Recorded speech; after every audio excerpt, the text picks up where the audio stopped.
ಓಂ ಪ್ರಾಣಸ್ತಥಾನುಗಮಾತ್ ಓಂ ತಾವಾ ಏತಾಃ ಶ್ರೇಯಃ ಚಕ್ಷುಶ್ರೋತ್ರಂ ಮನೋ ವಾಕ್ಪ್ರಾಣಃ ಅಥ ದೇವರಥಃ ತಸ್ಯ ವಾಗ್ಬುದ್ಧಿಃ ಶ್ರೋತ್ರೇ ಪಕ್ಷಸಿ ಚಕ್ಷುಷಿ ಯುಕ್ತೆ ಮನಸ್ಸಂಗ್ರಹೀತ ತದಯಂ ಪ್ರಾಣೋಧಿ ತಿಷ್ಠತಿ. ಪ್ರಾಣಶಬ್ದದಿಂದ ವಾಚ್ಯನಾದವನು ಯಾರೋ ಇಂದ್ರ, ಮುಖ್ಯ ಪ್ರಾಣ, ಜೀವ ಇತ್ಯಾದಿ ಅಂತ ಒಂದು ಪ್ರಶ್ನೆ ಬಂದಿತ್ತು. ಅದಕ್ಕೆ ಉತ್ತರ ರೂಪವಾಗಿ ಆ ಇತರೆ ಉಪನಿಷತ್ತಿನಲ್ಲೇ ಬಂದಿರುವಂತಹ ಬೇರೆ ಬೇರೆ ವಾಕ್ಯಗಳನ್ನು ಆಚಾರ್ಯರು ಬ್ರಹ್ಮಸೂತ್ರ ಭಾಷ್ಯದಲ್ಲಿ ತೋರಿಸಿದ್ದನ್ನ ಮತ್ತೆ ಅಣುಭಾಷ್ಯದಲ್ಲಿ ಅದನ್ನು ಸಂಗ್ರಹಿಸಿದ್ದನ್ನ ನಾವು ನೋಡಿದ್ದೇವೆ. ಆ ಎಲ್ಲ ವಾಕ್ಯಗಳನ್ನು ಪರಾಮರ್ಶಿಸಿದರೆ ಇದು ಮುಖ್ಯ ಪ್ರಾಣನಿಗೆ ಅಥವಾ ಜೀವನಿಗೆ, ಇಂದ್ರನಿಗೆ ವಾಚಕ ಅಲ್ಲ, ಹೊರತು ಪರಮಾತ್ಮನಿಗೆ ವಾಚಕ ಅಂತ ಗೊತ್ತಾಗ್ತದೆ. ಇಷ್ಟು ನಾವು ನೋಡಿದ್ದೇವೆ. ಕೇನ ನಿಮಿತ್ತ ಏನ, ಅದಕ್ಕೆ ಆ ಶಬ್ದಕ್ಕೆ ಸಂಬಂಧಪಟ್ಟಂತಹ ನಿಮಿತ್ತ ಯಾವುದು ಅನ್ನೋದನ್ನ ಈಗ ಮುಂದಿನ ವಾಕ್ಯದಲ್ಲಿ ರಾಘವೇಂದ್ರ ಸ್ವಾಮಿಗಳು ಹೇಳ್ತಾ ಇದ್ದಾರೆ. ಶಬ್ದದ ಪ್ರವೃತ್ತಿ ನಿಮಿತ್ತ ಏನು ಅಂತ. ಈಗ ನಿಖಿಲ ದೇವೋಪಾಸ್ಯತ್ವ, ಎಲ್ಲಾ ದೇವತೆಗಳಿಂದ ಉಪಾಸ್ಯನಾಗಿರುವಿಕೆ, ದೇಹವೆಂಬ ರಥದಲ್ಲಿ ಇರುವಿಕೆ ಇತ್ಯಾದಿ ಗುಣಗಳನ್ನ ಈ ಹಿಂದೆ ಹೇಳಿದರು. ಕೇನ ನಿಮಿತ್ತೇನ ಉಚ್ಯತೆ ಅಂದ್ರೆ ಸರ್ವಗುಣತ್ವತಃ, ಎಲ್ಲಾ ಗುಣಗಳು ಅಂದ್ರೆ ಶಬ್ದಗಳ ಪ್ರವೃತ್ತಿ ನಿಮಿತ್ತಗಳು.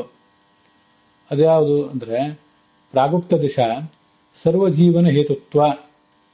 ಪ್ರಾಗುಪ್ತ ದಿಶಾ ಅಂದ್ರೆ ಹಿಂದೆ ಹೇಳಿದಂತೆ ಸರ್ವಜೀವನ ಹೇತುತ್ವ, ಎಲ್ಲರ ಜೀವನಕ್ಕೆ ಕಾರಣ ಆಗಿರುವಿಕೆ. ಇದೇ ಮೊದಲಾದ ಹೇತುತ್ವಾದಿ ರೂಪ ಪ್ರಾಣಾದಿ ತತ್ತಚ್ಛಬ್ದ ಪ್ರವೃತ್ತಿ ನಿಮಿತ್ತ. ಪ್ರಾಣ ಅನ್ನೋ ಶಬ್ದಕ್ಕೊಂದು ಪ್ರವೃತ್ತಿ ನಿಮಿತ್ತ ಇದೆ. ಹೀಗೆ ಪ್ರತಿಯೊಂದು ಶಬ್ದಕ್ಕೂ ಅದರದೇ ಆದ ಪ್ರವೃತ್ತಿ ನಿಮಿತ್ತ ಇರ್ತದೆ. ಪ್ರಾಣ ಅನ್ನೋ ಶಬ್ದಕ್ಕೆ ಸರ್ವಜೀವನ ಹೇತುತ್ವ ಅನ್ನೋದು ಪ್ರವೃತ್ತಿ ನಿಮಿತ್ತ.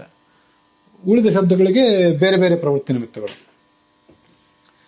ಹೀಗೆಲ್ಲ ಏನಿರ್ತದೆ ಆ ಶಬ್ದ ಪ್ರವೃತ್ತಿ ನಿಮಿತ್ತ ಗುಣವತ್ವಾತ್ ಅಂದ್ರೆ ನಿಮಿತ್ತ ಎಂಬ ಗುಣಗಳುಳ್ಳವನಾದ್ದರಿಂದ, ನಿಮಿತ್ತ ರೂಪ ಗುಣವತ್ವಾತ್ ಅಂತ ಅಲ್ಲಿ ಮಧ್ಯಮ ಪದಲೋಪಿ ಕರ್ಮಧಾರೆ ಸಮಾಸ ಅಂತ ಅರ್ಥ ಮಾಡ್ಕೊಳ್ಬೇಕು. ಅಂತಹ ನಿಮಿತ್ತಗಳೆಂಬ ಗುಣಗಳು ಈ ಪರಮಾತ್ಮನಲ್ಲೇ ಇರೋದರಿಂದ, ಮತ್ತೆ ಬೇರೆಯವರಲ್ಲಿ ಆ ಗುಣಗಳು ಇಲ್ಲ ಅಂತಲ್ಲ, ಇದ್ರೂ ಕೂಡ ಅದೆಲ್ಲದಕ್ಕೂ ಕೂಡ ಇವನೇ ಮುಖ್ಯನಾಗಿರುವುದರಿಂದ, ಇವನ ಅಧೀನವಾಗಿ ಅಲ್ಲಿ ಅವೆಲ್ಲ ಬಂದಿರೋದರಿಂದ. ಸರಿಯಾ? ಅನ್ಯಗತಂ ಪ್ರತಿ ಸ್ವಾತಂತ್ರ್ಯಾಚ್ಯ, ಬೇರೆಯವರಲ್ಲಿರುವಂತಹ ಗುಣಗಳಿಗೆ ಇವನೇ ಸ್ವತಂತ್ರನಾಗಿ ನಿಯಾಮಕನಾಗಿರುವುದರಿಂದ. ನಚ ಅನ್ಯ ಲಿಂಗ ಇರುವುದರಿಂದ ಆ ಎಲ್ಲ ಶಬ್ದಗಳಿಂದ ಇವನೇ ವಾಚ್ಯ ಅಂತ ಅಭಿಪ್ರಾಯ. ಸರಿಯಾ? ಸರ್ವಗುಣತ್ವತಃ. ಮುಂದೆ ನಚ ಅನ್ಯಲಿಂಗ ವಿರೋಧ ಅಲ್ಲ, ಅಲ್ಲಿ ಈ ಶಬ್ದಗಳೆಲ್ಲವೂ ಕೂಡ ಮುಖ್ಯ ಪ್ರಾಣನನ್ನೇ ತೋರಿಸ್ತವೆ, ಮತ್ತೆ ಇಂದ್ರನನ್ನು ತೋರಿಸ್ತವೆ ಅನ್ನೋದಕ್ಕೆ ನಾವು ಬೇರೆ ಬೇರೆ ಕಾರಣಗಳನ್ನು ಹೇಳಿದೀವಲ್ವಾ, ಅವೇ ಅನ್ಯಲಿಂಗಗಳು. ಆ ಅನ್ಯಲಿಂಗಗಳಿಂದ ನಿಮಗೆ ವಿರೋಧ ಬರಬಹುದಲ್ಲ ಅಂತ ಒಂದು ಪ್ರಶ್ನೆ ಬರಬಹುದು. ಒಂದ್ ಕಡೆ ಪ್ರಾಣ ಶಬ್ದದಿಂದ ಮುಖ್ಯ ಪ್ರಾಣನನ್ನು ಇಟ್ಕೊಳ್ಳೋದು ಆ ಥರ ಕಂಡಿದೆ, ಕೆಲವು ಕಡೆ ಜೀವನನ್ನು ಇಟ್ಕೊಳ್ಳೋದು ಕಂಡಿದೆ, ಮತ್ತೆ ಇಂದ್ರನನ್ನು ಇಟ್ಕೊಳ್ಳೋದು ಕಂಡಿದೆ. ಆ ಲಿಂಗಗಳನ್ನ ನಾವು ತೋರಿಸಿದೀವಲ್ಲ. ಹಾಗಿರುವಾಗ ನೀವು ಪರಮಾತ್ಮನನ್ನೇ ಹೇಳ್ತವೆ ಅಂತ ಹೇಗೆ ಹೇಳ್ತೀರಿ? ಆ ಬೇರೆ ಲಿಂಗಗಳಿಂದ ಬೇರೆ ವಸ್ತುಗಳನ್ನು ಹೇಳಲಿಕ್ಕೆ ಬೇಕಾದ ಲಿಂಗಗಳು, ಕಾರಣಗಳು, ಅವುಗಳಿಂದ ನಿಮಗೆ ವಿರೋಧ ಇದೆಯಲ್ವಾ ಅಂತಂದ್ರೆ ಹಾಗೆ ವಿರೋಧ ಏನೂ ಇಲ್ಲ. ಸರ್ವಗುಣತ್ವತಃ. ಯಾಕೆಂದ್ರೆ ಪ್ರಾಣ ಸಂವಾದಾದ್ಯನ್ಯ ಲಿಂಗರೂಪ ಸರ್ವಗುಣವತ್ವಾತ್, ಅದಕ್ಕೂ ಕೂಡ ಸರ್ವಗುಣವತ್ವಾತ್ ಅಂತಾನೆ ಉತ್ತರ. ಈಗ ನಾವು ನೋಡ್ತಿರೋ ಪ್ಯಾರಾಗ್ರಾಫ್ನಲ್ಲಿ ಸರ್ವಗುಣತ್ವತಃ ಅಂತ ಈಗ ಒಂದ್ ಕಡೆ ಬಂತಲ್ಲ, ಅಲ್ಲಿ ಮೇಲೆ ಕೇನ ನಿಮಿತ್ತೇನ ಉಚ್ಯತೆ ಅಂತ ಬಂತಲ್ಲ. ಆ ಕೇನ ನಿಮಿತ್ತೇನ ಉಚ್ಯತೆ ಆದ್ಮೇಲೆ ಸರ್ವಗುಣತ್ವತಃ ಅಂತ ಒಂದಿದೆ ನೋಡಿ. ಅದು ಬಹುಶಃ ಈ ತರ ಬೋಲ್ಡ್ ಲೆಟರ್ ನಲ್ಲಿ ಪ್ರಿಂಟ್ ಆಗಬೇಕಾಗಿತ್ತು. ಹಿಂದೆ ಎಲ್ಲಾ ಕಡೆ ನೋಡಿ ಸರ್ವಗುಣತ್ವತಃ ಅನ್ನೋದನ್ನೇ ರಾಘವೇಂದ್ರ ಸ್ವಾಮಿಗಳು ಬೇರೆ ಬೇರೆ ಪ್ರಶ್ನೆಗೆ ಉತ್ತರ ರೂಪವಾಗಿ ತಗೊಂಡಿದ್ದಾರಲ್ಲ. ಇದೇ ಪೇಜ್ನಲ್ಲೇ 3 ಕಡೆ ಇದೆ. ಈಗ ನಾವು ನೋಡ್ತಿರೋ ಪೇಜ್ನಲ್ಲೇ ಸರ್ವಗುಣತ್ವತಃ ಈಗ ಒಂದು ನೋಡ್ತಾ ಇದೀವಿ, ಮುಂದೆ ಒಂದಿದೆ, ಈಗ ಕೇನ ನಿಮಿತ್ತ ಏನಾದ್ಮೇಲೆ ಒಂದ್ ಕಡೆ ಬಂದಿದೆ. ಆದ್ರಿಂದ ಅದೆಲ್ಲ ಬೋಲ್ಡ್ ಲೆಟರ್ ನಲ್ಲಿ ಆಗಬೇಕಾಗಿತ್ತು ಅಂತ. ಅಲ್ಲಿ ಪ್ರಿಂಟಿನ ದೋಷ ಅಷ್ಟೇ, ಇದರ ಬೇರೆ ಏನು ಸಮಸ್ಯೆ ಇಲ್ಲ. ಅದನ್ನು ಗಮನಕ್ಕಾಗಿ ಬೋಲ್ಡ್ ಲೆಟರ್ ನಲ್ಲಿ ಇರಬೇಕು ಅಂತ ಹೇಳಿದೆ. ಸರಿ, ಈಗ ಬಂದಿರೋ ಪ್ರಶ್ನೆಗೂ ಕೂಡ ಈ ಸರ್ವಗುಣತ್ವತಃ ಅನ್ನುವುದೇ ಉತ್ತರ. ಹೇಗೆ ಅಂದ್ರೆ ಪ್ರಾಣ ಸಂವಾದಾದಿ ಅನ್ಯಲಿಂಗ, ಬೇರೆ ಅನ್ಯರು ಅಂದ್ರೆ ಬೇರೆಯವರು, ಮುಖ್ಯ ಪ್ರಾಣ, ಇಂದ್ರ, ಜೀವ ಮೊದಲಾದವರು. ಅಲ್ಲಿ ಪ್ರಾಣ ಅಲ್ಲಿ ನೀವು ಹೇಳೋ ಲಿಂಗ ಏನು? ಪ್ರಾಣ ಸಂವಾದಾದಿಗಳು ಅಂತ. ಪ್ರಾಣ ಸಂವಾದ ಮತ್ತೆ ಸಹಪಾಠ ಇತ್ಯಾದಿ ಇಂದ್ರಿಯಗಳ ಜೊತೆಗೆ ಸಂವಾದ ಮಾಡುವುದು, ಮತ್ತೆ ಅದ್ರ ಜೊತೆಗೆ ಪಠಿತವಾಗಿರ್ಬೇಕೆ. ಹೀಗೊಂದು 2-3 ಈ ಹಿಂದೆ ತೋರಿಸಿದ್ದಾರೆ, ರಾಘವೇಂದ್ರ ಸ್ವಾಮಿಗಳೇ ತೋರಿಸಿದ್ದಾರೆ. 2 ಚಕ್ಷುರಾದಿ ಇಂದ್ರಿಯ ಸಹಪಾಠ ಮತ್ತು ಸಂವಾದ ಅಂತ. ಸರಿಯಾ? ಚಕ್ಷುರಾದಿ ಇಂದ್ರಿಯಗಳನ್ನು ಹೇಳುವ ಶಬ್ದಗಳ ಜೊತೆಗೆ ಪ್ರಾಣ ಶಬ್ದವನ್ನು ಹೇಳಿರುವುದು, ಮತ್ತೆ ಇಂದ್ರಿಯಗಳ ಜೊತೆಗೆ ಅಲ್ಲಿ ಏನು ಸಂವಾದ ನಡೆದಿದೆ ಆ ಪ್ರಸಂಗವನ್ನು ಬಂದಿರೋದು. ಹೀಗೆ ಪ್ರಾಣ ಸಂವಾದಾದಿ ಏನು ಲಿಂಗಗಳಿವೆಯಲ್ಲ, ಅನ್ಯ ಲಿಂಗಗಳು ಅಂದ್ರೆ ಬೇರೆಯವರನ್ನು ಹೇಳುವಂತೆ ಕಾಣುವ ಲಿಂಗಗಳು, ಆ ಲಿಂಗ ರೂಪ, ಆ ಲಿಂಗಗಳಿರ್ತಕ್ಕಂತಹ ಸರ್ವಗುಣವತ್ವ, ಎಲ್ಲಾ ಗುಣಗಳು ಉಳ್ಳವನು ಇವನೇ ಆಗಿದ್ದಾನೆ, ಪರಮಾತ್ಮನೇ ಆಗಿದ್ದಾನೆ. ಆದ್ರಿಂದ ನೀವು ಬೇರೆ ಯಾರನ್ನೋ ಹೇಳುವಂತೆ ಕಾಣುವ ಲಿಂಗಗಳು ಅಂತ ಇಲ್ಲಿ ಪ್ರಶ್ನೆ ಮಾಡ್ಲಿಕ್ಕೆ ಅವಕಾಶವೇ ಇಲ್ಲ. ಅದಕ್ಕೆ ಏನು ಅದ್ರ ವಿವರಣೆ ಬೇಕು. ಅದಕ್ಕೆ ಅದು ಹೇಗೆ ಅಂದ್ರೆ, ಎಲ್ಲ ಅಂತರ್ಯಾಮಿ ವಿವಕ್ಷೆಯ ನಾವು ಪರಿಹರಿಸ್ತೇವೆ ಇದನ್ನ.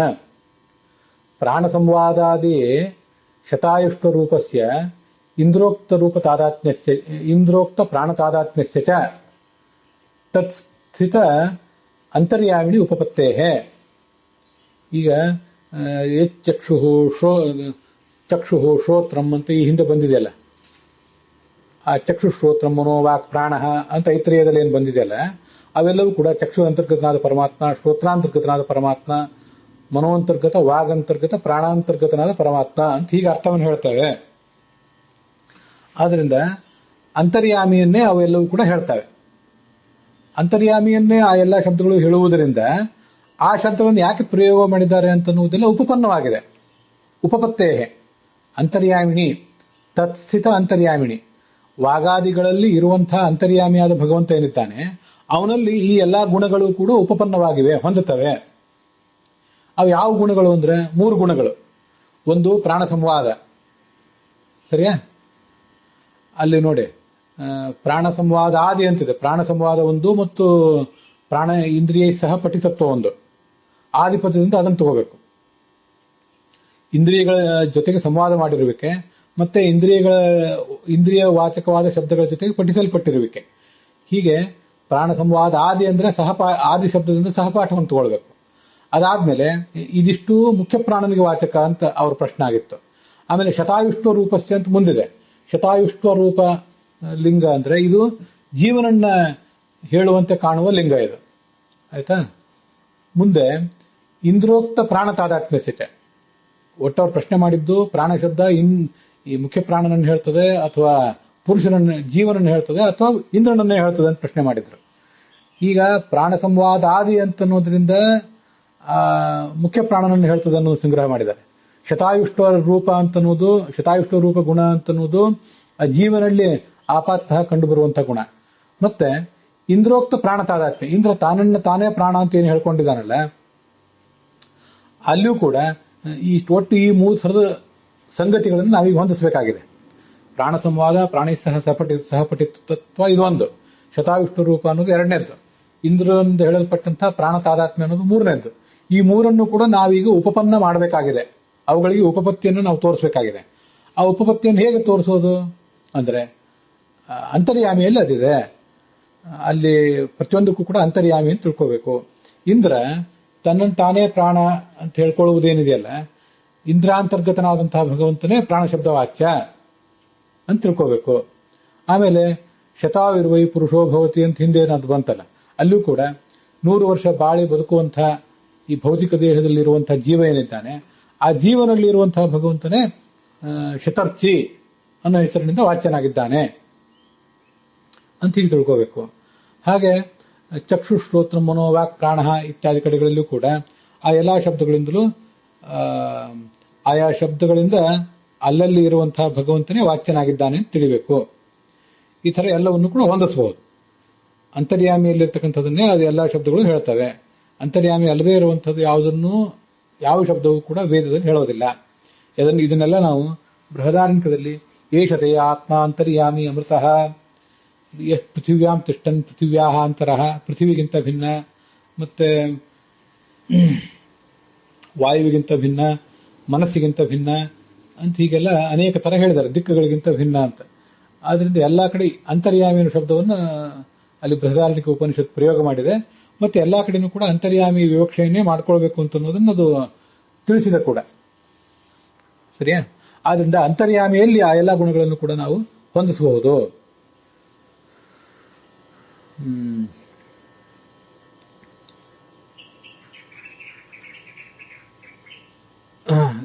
ಇಂದ್ರ ಹೇಳಿದಂಥ ಇಂದ್ರನಿಗೂ ಪ್ರಾಣನಿಗೂ ಇರುವ ತಾದಾತ್ಮ್ಯ, ಇಂದ್ರನ ಅಂತರ್ಯಾಮಿಯಾದಂಥ ವಿಷ್ಣುವಿಗೂ ಪ್ರಾಣನಿಗೂ ಇರುವಂತಹ ತಾದಾತ್ಮ್ಯ, ಈ ತರ ಎಲ್ಲಾ ಥರದ್ದು ಅದನ್ನ ಹೊಂದಿಸಬೇಕು. ಅಲ್ಲಿ ನಮಗೊಂದು ಪ್ರಶ್ನೆ ಬರುತ್ತದೆ. ಅಲ್ಲಿ ಐತರೇಯ ಉಪನಿಷತ್ತಿನ ಭಾಷ್ಯದಲ್ಲಿ ಏನಿದೆ ಅಂದ್ರೆ, ಉದಾಸೀನ ವದಾಸ್ತಾಂ ತೌ ಕೇಶವಶ್ಚ ಅಬ್ಜ ಸಂಭವ ಇತಿ ಸ್ಮೃತಿ ವಿರೋಧ. ಈಗ ಆ ಇಂದ್ರಿಯ ಸಂವಾದ ಇಲ್ಲಿ ಈ ಎಲ್ಲಾ ಶಬ್ದಗಳನ್ನು ಕೂಡ ಅಂತರ್ಯಾಮಿ ವಿವಕ್ಷೆಯಿಂದ ನಾವೇನು ಹೊಂದಿಸಿದ್ವಲ್ಲ, ಆಗ ಅಲ್ಲಿ ಪೂರ್ವ ಪಕ್ಷಿಗಳು ಒಂದು ಪ್ರಶ್ನೆ ಮಾಡ್ತಾರೆ. ಈಗ ಇಲ್ಲಿ ಬರುವಂತ ಪ್ರಶ್ನೆ ಅದು ಪೂರ್ವ ಪಕ್ಷಿಗಳಿರಬಹುದು ಅಥವಾ ಶಿಷ್ಯರೇ ಮಾಡಿದ ಪ್ರಶ್ನೆ ಇರಬಹುದು. ಯಾಕೆ ಅಂತಂದ್ರೆ, ನೀವು ಎಲ್ಲವನ್ನೂ ಅಂತರ್ಯಾಮಿ ವಿವಕ್ಷೆಯಿಂದ ಹೊಂದಿಸ್ತೀವಿ ಅಂತ ಹೊರಟವರು ನಿಮ್ಮ ಐತರೇಯ ಉಪನಿಷತ್ ಭಾಷ್ಯದಲ್ಲಿಯೇ ಇರುವಂತಹ ಒಂದು ಶ್ಲೋಕವನ್ನು ಮರ್ತು ಬಿಟ್ರಿ ಅಂತ ಪ್ರಶ್ನೆ ಅವ್ರದ್ದು. ಆದ್ರಿಂದ ಶಿಷ್ಯರು ಮಾಡಿರಬಹುದು ಅಂತ ಹೇಳಿದೆ. ಶಿಷ್ಯರು ಮಾಡಿರಬಹುದು, ವಿರೋಧಿಗಳು ಮಾಡಿರಬಹುದು, ಮಾಡಬಾರ್ದು ಅಂತ ಏನಿಲ್ಲ. ಅದೇನು ಅಂದ್ರೆ, ಉದಾಸೀನ ಉದಾಸ್ತಾಂತೌ ಕೇಶವಶ್ಚ ಅಬ್ಧ ಸಂಭವ ಇತಿ ಸ್ಮೃತಿ ವಿರೋಧ. ಸ್ಮೃತಿ ಅಂತಿದೆಯಲ್ಲ, ಇದನ್ನ ಯಾವುದು ಮನುಸ್ಮೃತಿ, ಯಾಜ್ಞವಲ್ಕ್ಯ ಸ್ಮೃತಿ, ಪರಾಶರ ಸ್ಮೃತಿ ಅಂತ ಆ ಥರ ಸ್ಮೃತಿ ಅಲ್ಲ ಇದು. ಸ್ಮೃತಿ ಅಂತಂದ್ರೆ ಒಂದು ಪೌರಾಣಿಕ ಶ್ಲೋಕ ಅಂತ ಅರ್ಥ, ಪೌರುಷೇಯ ಶ್ಲೋಕ ಅಂತ ಅರ್ಥ ಮುಖ್ಯವಾಗಿ. ಅದನ್ನ ಅಪೌರುಷೇಯ ವಾಕ್ಯಗಳನ್ನ ಶ್ರುತಿ ಅಂತಲೂ ಪೌರುಷೇಯ ವಾಕ್ಯಗಳನ್ನ ಸ್ಮೃತಿ ಅಂತಲೂ ಹೇಳೋದಿದೆ. ಆದ್ರಿಂದ ಸ್ಮೃತಿ ಅಂದ್ರೆ ಆಚಾರ್ಯರು ಐತರೇಯ ಭಾಷ್ಯದಲ್ಲಿ ಹೇಳಿರುವಂತಹ ಒಂದು ಯಾವುದೋ ಗ್ರಂಥದ, ಐತರೇಯ ಸಂಹಿತಾ ಇತ್ಯಾದಿ ಅನೇಕ ಗ್ರಂಥಗಳನ್ನು ಆಚಾರ್ಯರಲ್ಲಿ ಹೇಳ್ತಾರೆ. ಅದರಲ್ಲಿ ವ್ಯಾಸರೇ ರಚನೆ ಮಾಡಿರುವಂತಹ ಅಥವಾ ಮೂಲ ರೂಪದಲ್ಲಿ ಭಗವಂತ ನಾರಾಯಣನೇ ರಚನೆ ಮಾಡಿರುವಂತಹ ಗ್ರಂಥಗಳು ಅವು ಪೌರುಷೇಯ ಆದ್ರಿಂದ ಅವುಗಳನ್ನು ಸ್ಮೃತಿ ಅಂತ ಹೇಳ್ತಾರೆ ಅಷ್ಟೇ. ಆ ಸ್ಮೃತಿಯಿಂದ ನಿಮ್ಗೆ ವಿರೋಧ ಬಂತಲ್ವಾ ಅಂತ ಪ್ರಶ್ನೆ.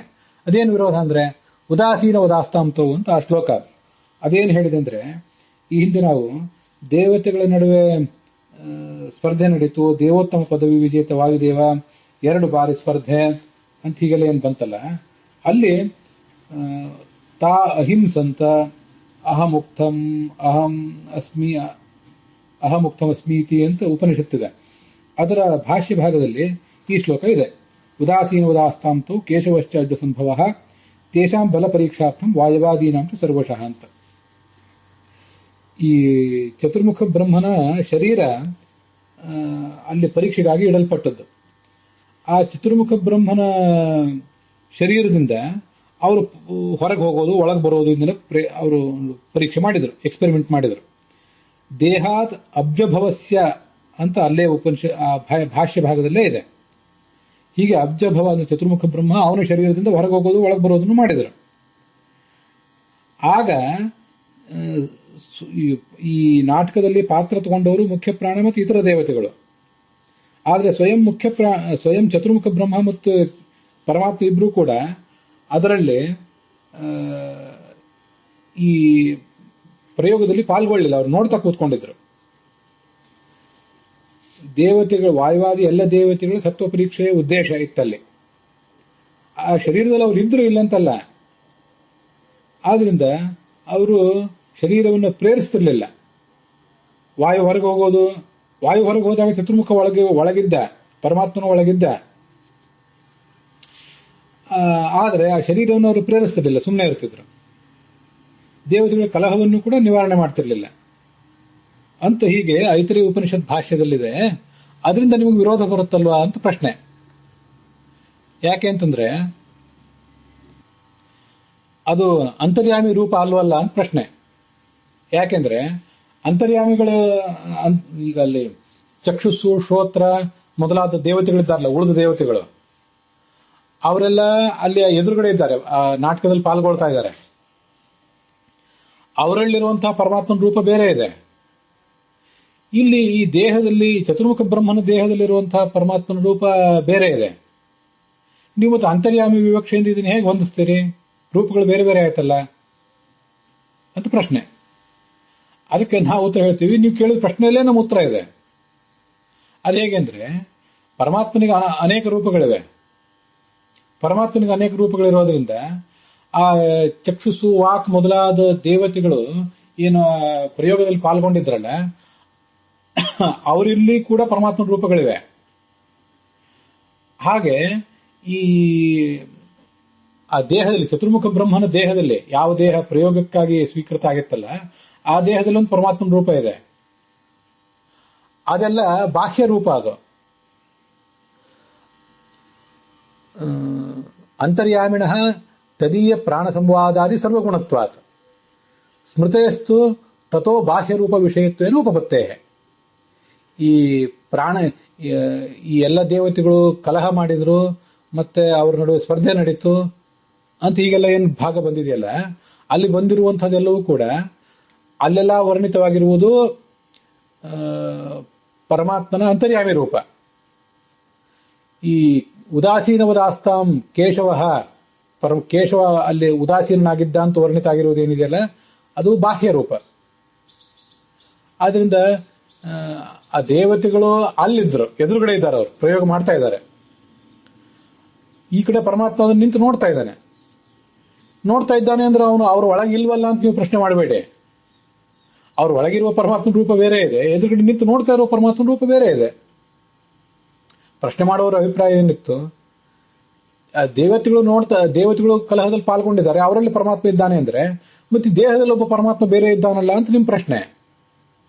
ಪರಮಾತ್ಮನಿಗೆ ಒಂದೇ ರೂಪ ಇದ್ರೆ ನಿಮ್ ಪ್ರಶ್ನೆ ಸರಿ ಆಗ್ತಿತ್ತು. ಪರಮಾತ್ಮನಿಗೆ ಅನಂತ ರೂಪಗಳಿರೋದ್ರಿಂದ ಅವನು ಆ ದೇವತೆಗಳಲ್ಲೂ ಇದ್ದಾನೆ, ಇಲ್ಲೂ ಇದ್ದಾನೆ. ಆದ್ರಿಂದ ಸ್ಮೃತಿ ಅಂದ್ರೆ ಆಚಾರ್ಯರು ಐತರೇಯ ಭಾಷೆಯಲ್ಲಿ ತೋರಿಸಿರುವ ಸ್ಮೃತಿ ಎಂಬುದು ಬಾಹ್ಯ ರೂಪವನ್ನು ಹೇಳ್ತಾ ಇದೆ. ಬಾಹ್ಯ ರೂಪ ಅಥವಾ ಚತುರ್ಮುಖ ಬ್ರಹ್ಮನಲ್ಲಿ ಅಂತರ್ಗತವಾದ ರೂಪವನ್ನು ಹೇಳ್ತಾ ಇದೆ ಅಂತ ತಿಳ್ಕೋಬೇಕು.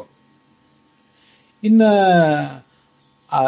ಚಕ್ಷು ಶ್ರೋತ್ರಂ ಇತ್ಯಾದಿ ಶಬ್ದಗಳೇನಿವೆ ಅಲ್ಲ, ಅಲ್ಲಿ ವರ್ಣಿತ ಆಗಿರುವಂತ ರೂಪ ಆಯಾ ದೇವತೆಗಳಲ್ಲಿ ಅಂತರ್ಯಾಮಿಯಾದ ರೂಪ. ಅದರ ಬಾಹ್ಯ ಅಂತಂದ್ರೆ ಚತುರ್ಮುಖ ಬ್ರಹ್ಮನಿಗೆ ಸಂಬಂಧಪಟ್ಟಂತೆ ಅದು ಆಂತರಿಕ ರೂಪ, ಅಂತರ್ಯಾಮಿ ರೂಪ. ಆ ದೇವತೆಗಳಿಗೆ ಸಂಬಂಧಪಟ್ಟಂತೆ ಅಂತರ್ಯಾಮಿ ರೂಪ ಅಲ್ಲ ಅದು. ಹೀಗೆ ಅದನ್ನು ಹೊಂದಿಸಬಹುದು. ಅದು ದೊಡ್ಡ ಕಷ್ಟ ಅಲ್ಲ ನಮಗೆ ಅಂತ ನಮ್ಮ ತಾತ್ಪರ್ಯ.